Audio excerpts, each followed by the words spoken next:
بسم اللہ الرحمن الرحیم۔ السلام علیکم۔ حضرت عمیر بن سعد انصاری رضی اللہ تعالی عنہ سے مروی ہے کہ حضرت عمر فاروق رضی اللہ تعالی عنہ نے انہیں حمص کا گورنر بنا کر بھیجا۔ 1 سال گزر گیا لیکن ان کی کوئی خبر نہ آئی۔ چنانچہ حضرت عمر فاروق رضی اللہ تعالی عنہ نے کاتب کو بلایا اور فرمایا، عمیر رضی اللہ تعالی عنہ کی طرف خط لکھو کہ جیسے ہی تمہیں میرا یہ خط ملے فوراً میرے پاس چلے آؤ، مال غنیمت اور خراج وغیرہ بھی ساتھ لیتے آنا۔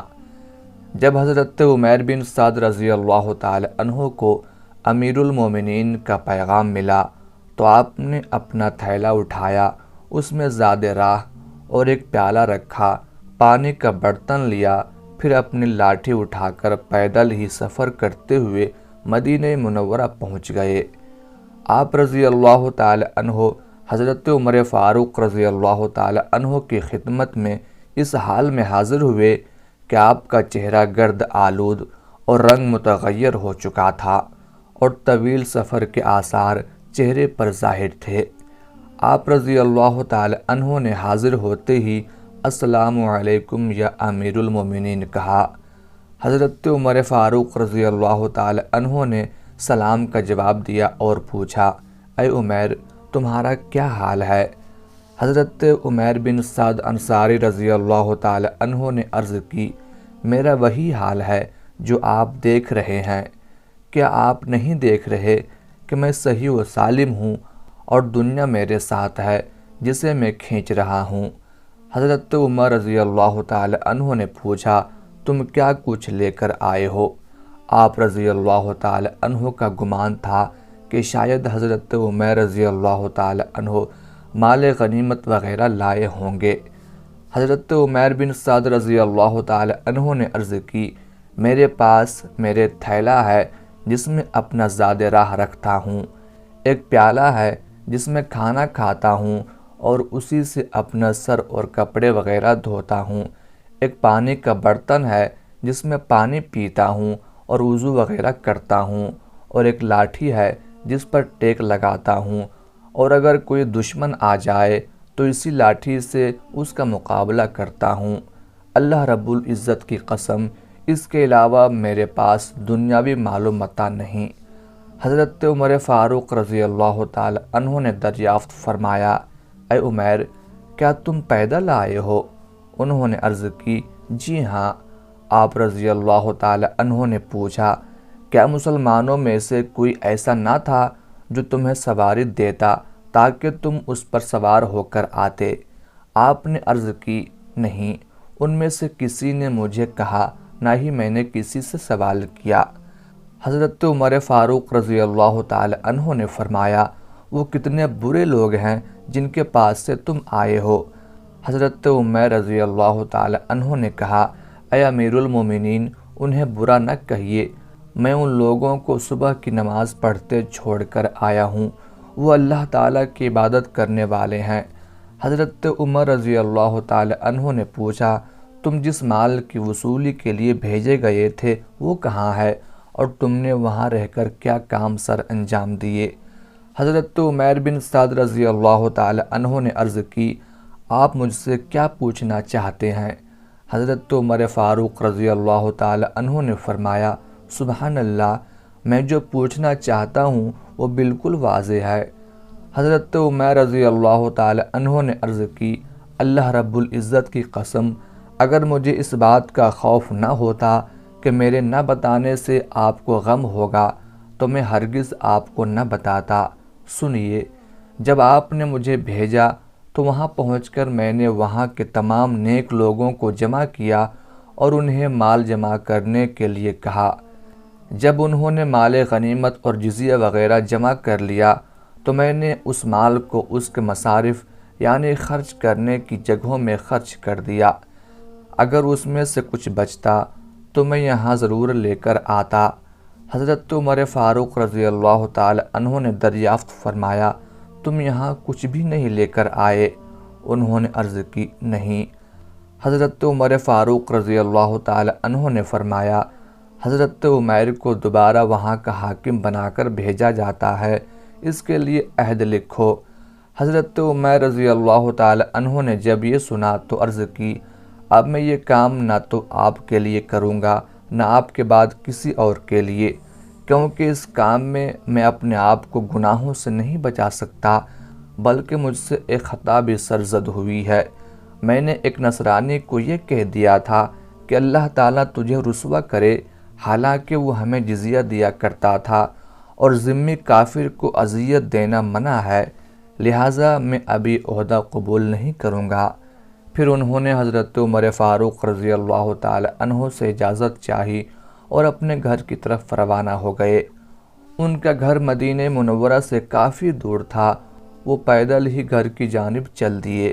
جب وہ چلے گئے تو حضرت عمر فاروق رضی اللہ تعالی عنہ نے فرمایا ان کے بارے میں تحقیق کرنی چاہیے، لہٰذا آپ رضی اللہ تعالی عنہ نے حارث نامی ایک شخص کو بلایا اور اسے 100 دینار دے کر فرمایا، تم حضرت عمیر رضی اللہ تعالی عنہ کے پاس جاؤ اور وہاں مہمان بن کر رہو، اگر وہاں دولت کے آثار دیکھو تو واپس آ جانا، اور اگر انہیں تنگ دستی اور فقر و فاقہ کی حالت میں پاؤ تو یہ دینار انہیں دے دینا۔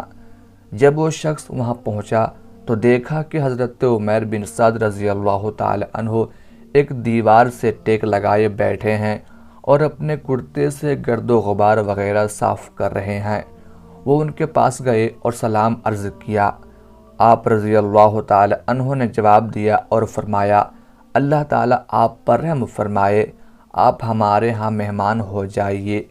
لہٰذا اب وہ ان کے ہاں بطور مہمان ٹھہر گیا۔ پھر حضرت عمیر بن سعد رضی اللہ تعالی عنہ نے اس سے پوچھا، آپ کہاں سے تشریف لائے ہیں؟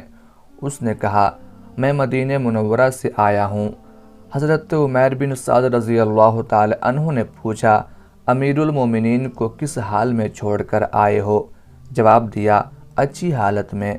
پھر آپ نے پوچھا، کیا حضرت عمر فاروق رضی اللہ تعالی عنہ مجرموں کو سزا نہیں دیتے؟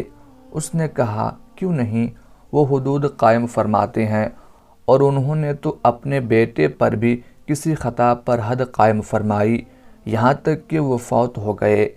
حضرت عمیر رضی اللہ تعالی عنہ نے کہا، اے اللہ، تو حضرت عمر فاروق رضی اللہ تعالی عنہ کو عزت عطا فرما، ان کی مدد فرما، بے شک وہ تجھ سے بہت زیادہ محبت کرتے ہیں۔ وہ شخص حضرت عمیر رضی اللہ تعالی عنہ کے ہاں 3 دن مہمان رہا۔ آپ رضی اللہ تعالی عنہ کے ہاں جو کی ایک روٹی ہوتی جو اسے کھلا دیتے اور خود بھوکے رہتے، یہاں تک کہ آپ مشقت میں پڑ گئے اور آپ کو بہت زیادہ پریشانی ہونے لگی۔ چنانچہ آپ نے اس سے معذرت کرتے ہوئے فرمایا، ہمیں بہت زیادہ پریشانی کا سامنا ہے، اگر آپ مناسب سمجھیں تو ہم سے رخصت ہو جائیں۔ جب اس نے یہ سنا تو دینار نکال کر آپ رضی اللہ تعالی عنہ کی بارگاہ میں پیش کیے اور کہا، یہ امیر المومنین نے آپ کے لیے بھیجے ہیں، انہیں قبول فرمائیے اور اپنی ضروریات میں استعمال کیجیے۔ جب آپ رضی اللہ تعالی عنہ نے یہ سنا تو ایک زوردار چیخ ماری اور فرمایا، مجھے ان کی کچھ حاجت نہیں، انہیں واپس لے جاؤ۔ یہ دیکھ کر آپ کی زوجہ محترمہ نے عرض کی، آپ انہیں قبول کر لیجئے، اگر ان کی ضرورت محسوس ہو تو استعمال کر لینا، ورنہ حاجت مندوں اور فقراء میں تقسیم فرما دینا۔ حضرت عمیر رضی اللہ تعالی عنہ نے فرمایا، اللہ تعالیٰ کی قسم، میرے پاس کوئی ایسی چیز نہیں جس میں انہیں رکھ سکوں۔ یہ سن کر آپ کی زوجہ محترمہ نے اپنے کرتے کا نیچے والا حصہ پھاڑ کر دیا اور کہا، اس میں رکھ لیجئے۔ آپ نے وہ دینار لے کر اس کپڑے میں رکھ لیے، پھر گھر سے باہر تشریف لے گئے اور تمام دینار شہداء کے اقرباء اور فقراء و مساکین میں تقسیم فرما دیے۔ جب واپس گھر آئے تو آپ کے پاس 1 دینار بھی نہ تھا۔ دینار لانے والے کا گمان تھا کہ شاید مجھے بھی کچھ حصہ ملے گا، لیکن آپ رضی اللہ تعالی عنہ نے سب دینار فقراء میں تقسیم فرما دیے تھے۔ پھر حضرت عمیر رضی اللہ تعالی عنہ نے اس سے فرمایا، امیر المومنین کو میرا سلام عرض کرنا۔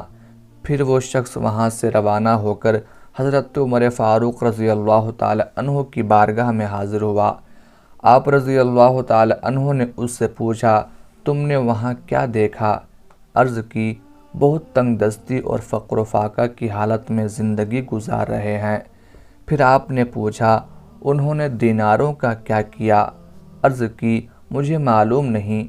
پھر حضرت عمر رضی اللہ تعالی عنہ نے ان کی طرف خط بھیجا اور اس میں لکھا، جیسے ہی ہمارا یہ خط پہنچے فوراً ہمارے پاس چلے آؤ۔ لہٰذا خط پا کر حضرت عمر رضی اللہ تعالی عنہ آپ کی بارگاہ میں حاضر ہو گئے۔ حضرت عمر رضی اللہ تعالی عنہ نے ان سے پوچھا، آپ نے دینار کہاں خرچ کیے؟ بولے، میں نے جہاں چاہا انہیں خرچ کیا، آپ ان کے متعلق کیوں پوچھ رہے ہیں؟ آپ رضی اللہ تعالی عنہ نے فرمایا، میں تمہیں قسم دے کر کہتا ہوں، مجھے بتاؤ تم نے وہ دینار کہاں خرچ کیے؟ حضرت عمیر بن سعد رضی اللہ تعالی عنہ نے عرض کی، میں نے وہ دینار اپنی آخرت کے لیے ذخیرہ کر لیے ہیں۔ حضرت عمر فاروق رضی اللہ تعالی عنہ نے یہ سن کر فرمایا، اللہ تعالی آپ پر رحم فرمائے اور آپ کو خوش و خرم رکھے۔ اسی طرح حضرت عمر فاروق رضی اللہ تعالی عنہ آپ کو دعائیں دیتے رہے۔ پھر حکم فرمایا، انہیں 6 من گندم اور کچھ کپڑے دے دیے جائیں۔ آپ رضی اللہ تعالی عنہ نے یہ سن کر کہا، مجھے گندم کی کوئی حاجت نہیں، میں گھر میں 2 سا گندم چھوڑ کر آیا ہوں، جب وہ ختم ہو جائے گی تو اللہ تعالی ہمیں اور عطا فرمائے گا۔ پس آپ نے گندم قبول نہ فرمائی اور کپڑے بھی یہ کہہ کر لیے کہ فلاں غریب عورت کو ان کی حاجت ہے، میں یہ کپڑے اسے دے دوں گا۔ پھر آپ رضی اللہ تعالی عنہ اپنے گھر کی طرف روانہ ہو گئے اور کچھ عرصہ بعد آپ کا انتقال ہو گیا۔ اللہ تعالیٰ کی ان پر بے شمار رحمتیں نازل ہوں، آمین یا رب العالمین۔